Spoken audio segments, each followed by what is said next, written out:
আসসালামু আলাইকুম গাইস।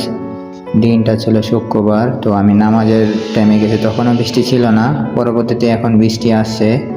দেন বিকালবেলা আমি যাওয়ার টাইমে বন্যা হয়ে গেছে। তো আমি দেখার সাথে সাথে দেখলাম যে তারা সার্ভাইভ করতে পারছিল না।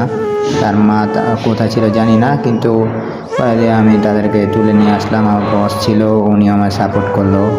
আমি জিজ্ঞেস করলাম যে ওর মা কই, ওর মা কই। বস আমার দেখাইতেছে এই যে ওর মা, এই যে এটা।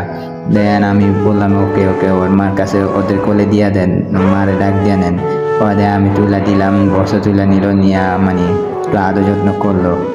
তো এরপরে আমি এসে বললাম, তারপর আমার বদলি হয়ে যায়। আমি 3 মাস পরে আবার আমার পুরাতন কোম্পানিতে আসি। আর আসার পরে তাদের সাথে দেখা হয়, আমি তো অনেক খুশি হয়ে গেছি।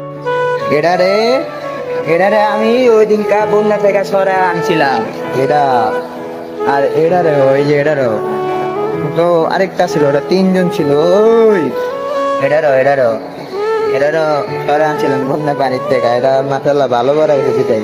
আরেকটা ছিল, ওটা খবর না, জানি না কই আছে। জানি না, এটা ভালো জানি কই আসছে। ভালোই আছে, এটা তো হবে।